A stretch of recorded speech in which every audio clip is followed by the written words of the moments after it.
Before VE Day, this building was a Nazi arsenal. In it were housed some of the most powerful weapons the Germans ever hurled against our troops. This building was an arsenal of words.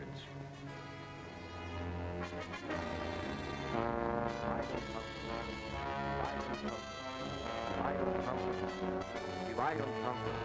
Divide and conquer. Divide and conquer. Divide and conquer. Divide and conquer. Divide and conquer. Divide and conquer. Divide and conquer. Divide and conquer. A powerful weapon, gentlemen. And I'm pleased to tell you that we are using it well. In America, for example, we have a very fertile field, a mongrel nation. There we are able to play on many strengths. Protestant against Catholic, Gentile against Jew, capital against labor, white man against black. Consider this last group, for example. In the American Army, 1 out of every 10 soldiers is a Negro. We are working constantly through our agents in America to divide these black men from the whites. Here we are playing on frictions that already exist. And it is not difficult to build these up, to persuade the Negro to hate the white man, and to convince the white man that the Negro is stupid and irresponsible, unfit to handle the tools of modern war. When the real test comes, you will see the results. By splitting off the Negroes, we will in effect have reduced the American army by 10%. 10% casualties without firing a shot. 1 million enemy soldiers, gentlemen. That is a major engagement. And if this mongrel American army dares to attack the sacred shores of the fortress Europe, you will see chaos in their ranks. These are the sacred shores of the fortress Europe. And approaching those sacred shores is the mongrel American army.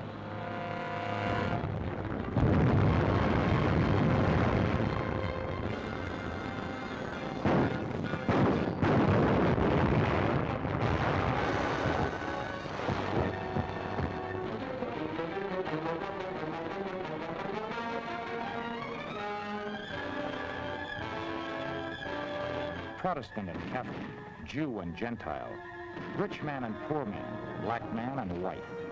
They all hit the same beach under the same enemy fire.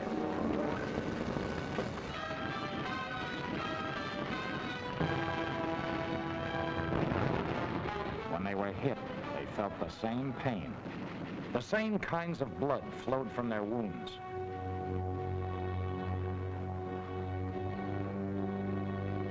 They established their beachhead and they held it. The Americans had landed. They were fighting a bloody path across the hedgerows of Normandy when a counterattack came.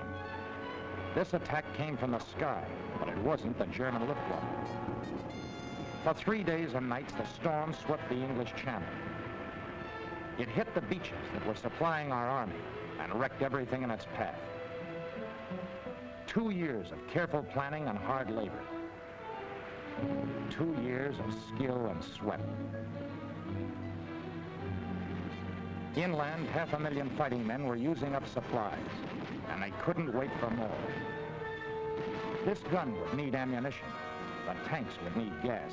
The men would need food. But these supplies were marooned in ships offshore.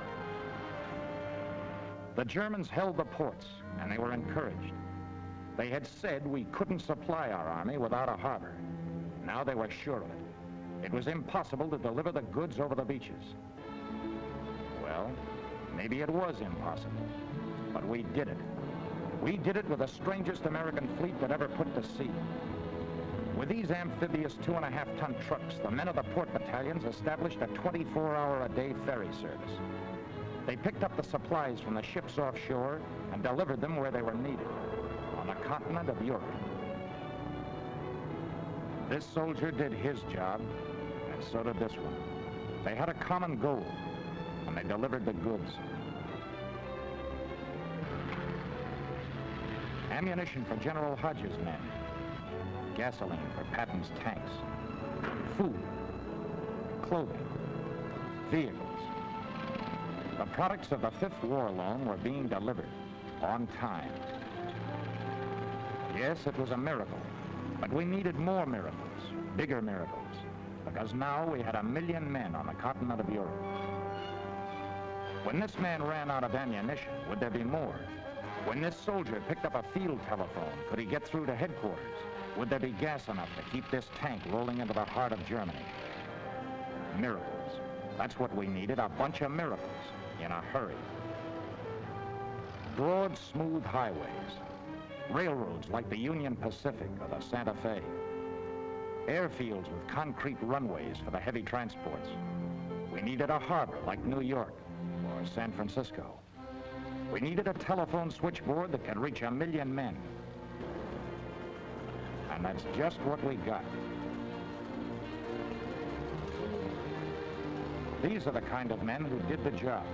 The Germans said these men couldn't work with other Americans. They told this man he couldn't count on the American at the other end of the wire. They said he wouldn't be there. They said he was shiftless, lazy, slick, irresponsible.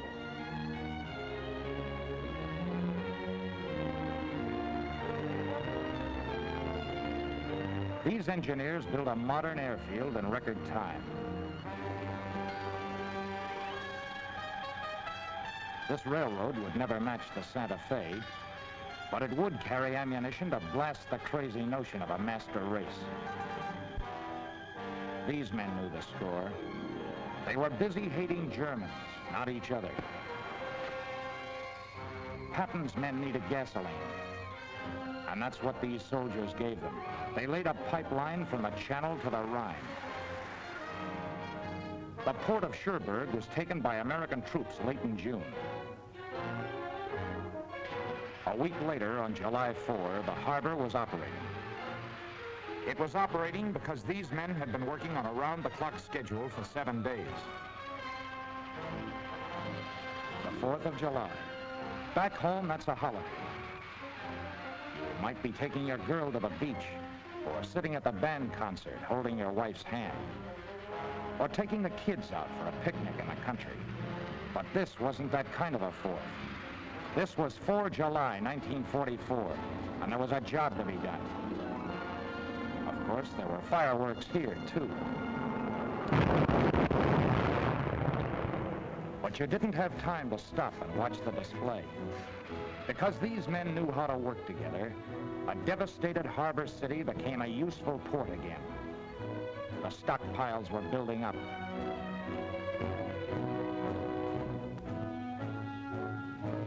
But up forward, the armies were on the move. The first was smashing across Normandy, 10, 15 towns a day. Patton made a wide-end run and slashed to within 25 miles of Paris. They were outrunning their supplies. There was talk about running short of artillery ammunition and food and gasoline. One thing saved the day: a steering wheel and a pair of hands. 9,000 steering wheels and 9,000 pairs of hands. The Red Ball Highway, a trucking job that carried the goods from the docks of Cherbourg to the armies at the front. The schedule, 24 hours a day. The drivers, a bunch of American soldiers. Men who drove from sunup through blackout. Men who were bombed and strafed, and sometimes killed by mines. The Germans said these men were only good for pushing wheelbarrows or toting boxes. Well, if this is toting boxes, nice toting, soldier.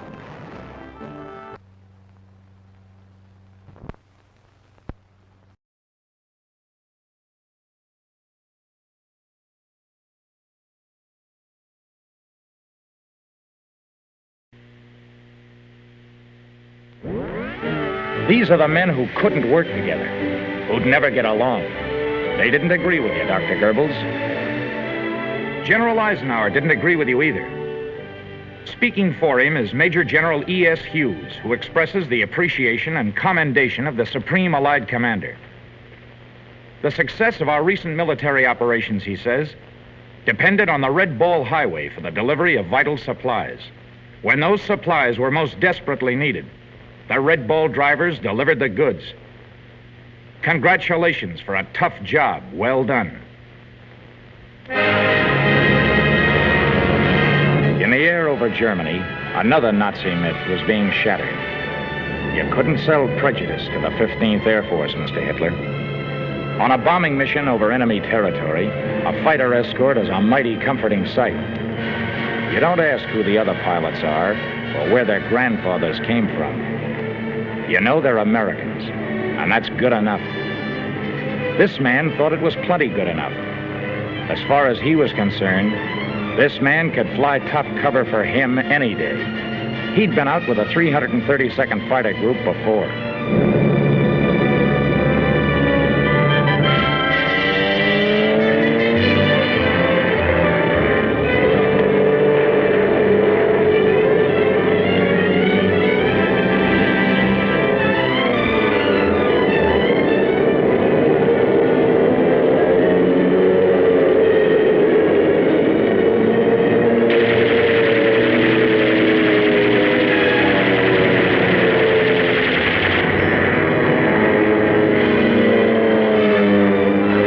This is the man who couldn't master the tools of modern war. Remember?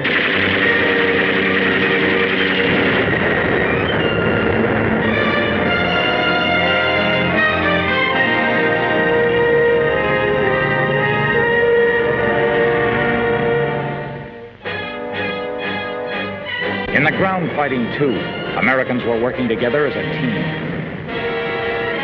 On 21 September 1944, the 101st Infantry launched an attack. They were supported by the 769th Field Artillery. On 25 December, the 370th Infantry attacked in the Po Valley. They were supported by the 695th Field Artillery.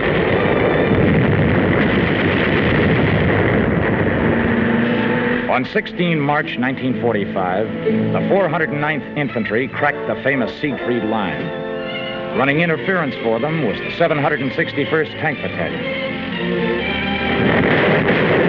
This veteran tank outfit fought with the 3rd, 7th, and 9th Armies. Landing in Normandy, they fought their way across France, Luxembourg, Belgium, and into Germany. In an official citation, Major General M.S. Eddy, Army Corps Commander, said, I consider the 761st Tank Battalion to have entered combat with such conspicuous courage and success as to warrant special commendation. To this, Major General W.S. Paul, Division Commander of the 26th Infantry, added, Your battalion has supported this division with great bravery. These men had to have a belief in each other and in their country that was stronger than anything the enemy could hurl at them.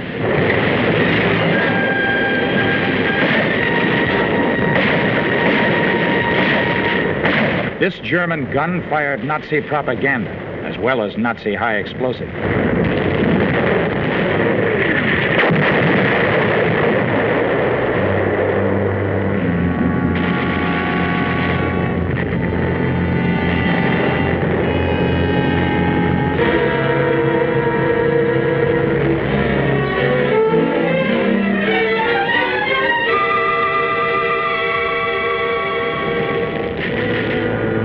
These men needed each other. What would this man do? That's what this man wanted to know. We know now what he did. We know what they both did. And we know that they did it together. The price was not easy to pay, but they paid it.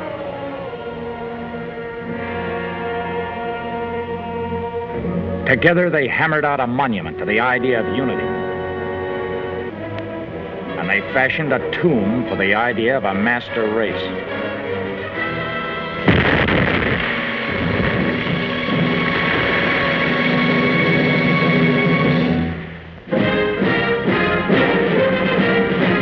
These are the Americans who did the job. They didn't think that America was perfect. They knew it wasn't. They didn't believe that prejudice doesn't exist, because it does. But they all agreed with Sergeant Joe Lewis when he said, "There's nothing wrong with America that Hitler can fix." And they proved on the battlefields of Europe that there's nothing wrong with America that Americans can't fix.